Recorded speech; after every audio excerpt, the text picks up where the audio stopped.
Alright guys, KK4PYN back again with you here. Sorry about my voice, I got a little sick type thing going on, whatever you want to call it. Allergies, something like that. Anyway, I've been working on this Atari 400, which as you can see is in really nice shape. I've had this for a while. I plugged it in a few years ago for a couple minutes and then kind of tabled it.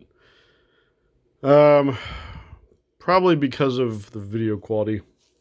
Plus I only had 1 or 2 games for it and was kind of focusing on the Commodore stuff. So anyway, I've been watching some stuff online and just through looking at different stuff for the Commodore, like the SD to IAC and stuff like that, I discovered they had a composite video mod for this. It's basically the same as the 2600, so I'm thinking about doing that. But first off, it was an old machine and I went ahead and recapped it.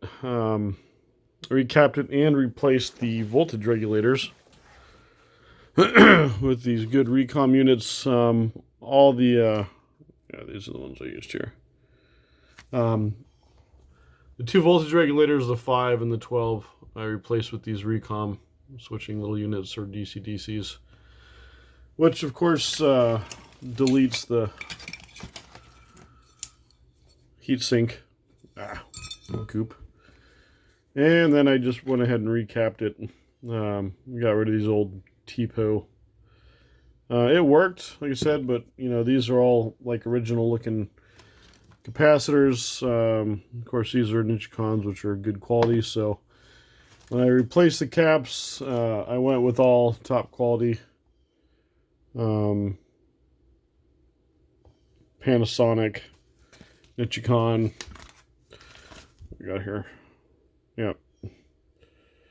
Illinois capacitor, which is not a bad deal. Anyway, so it's got all new caps in it. Excuse me. And new DC-DC converters. So that works great. And powered it back up and it works okay. I've got the original power supply for it.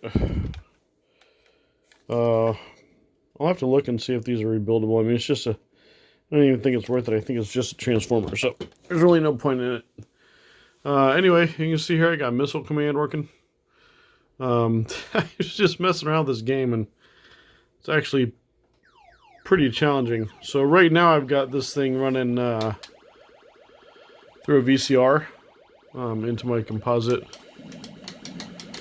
One-handed here through the phone screen. But,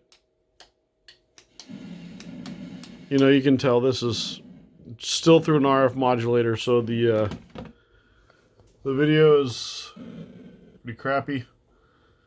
Sounds okay. I believe, from what I've read, that those switching regulators make the video a little bit better. It's not the worst I've ever seen. But I'm definitely considered doing a composite mod to it. I'm going to put this machine up on eBay. Nobody around the Twitter community here really seemed interested in it, even just giving it away. So I'll just put it up on eBay and somebody will buy it. It's a pretty good bundle. It's got, obviously, the machine. Now, I left this off because I'm going to take it back apart and put the mod in there, the composite mod. So I've got Missile Command with it. I've also got Star Raider, which is not my favorite. And I've got the Atari Basic.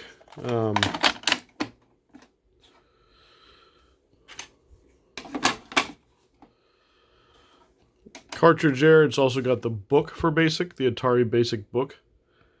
And 2 original Atari joysticks, although they don't look like they're from this machine.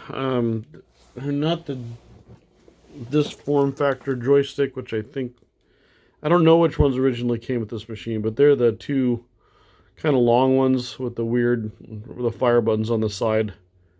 Pretty comfortable to use, and it's also got a set of paddles. So anyway, I'll be ordering the composite mod for this here shortly. After I do some more research. I don't know, I'm hesitant about drilling it and putting holes in the case, so I may just run audio video cable out of the back, kind of a generic AV cable, you know, with RCAs on it. So I don't know. Tell me what you guys think. Comment down below. Get back to me on Twitter at KK4PYN if you're interested in this machine. It's super clean. So now it's been recapped, and had the DC-DC converter upgrade done to it, whatever you want to call that. Works perfectly. All the original parts, heatsink and all that stuff will be included with it, just in case you ever wanted to put it back to its stock form, which I don't see why you would. The DC converters are way more efficient and stable, and no, now it's got all good caps in it. Everywhere I could, I put a little bit higher voltage cap. Everything else is at least what OEM was at 16 volts. I don't think you'll ever have a problem with that power supply. It's just a mains transformer. So anyway, that's it. Not something I'd want to program on, but you know, it's actually a good games machine, and they make a lot of games for it. And somewhere I saw a keyboard upgrade for it, which I think that sounds pretty cool, because I mean the form factor of this machine is just, I mean, look at it. It's so just, it's so 80s. I mean, I'm a bread bin guy, don't get me wrong. But this is so 80s, it's just awesome. So anyway, getting a little bit long here. As you can see, it works great. Got all new components in it. Cleaned everything up real good inside and out, all the card edge connectors.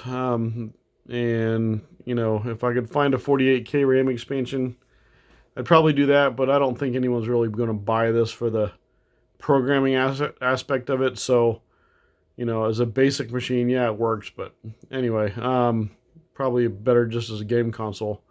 So I may actually do like S-Video on it too. I don't know. S-Video is not very prevalent, but that composite output, I don't know if there's an HDMI mod or anything like that, or VGA. I don't know. More research to be done, but that's it for now. Like I said, if you're interested in this machine, comment below before I put it up on eBay here once the composite mod's done. If you want it without the composite mod and you still want RF modulator for some reason, let me know before I do it. Hit me up on Twitter at KK4PYN and let me know what you think. Thanks a lot, guys. Have a great one. 73.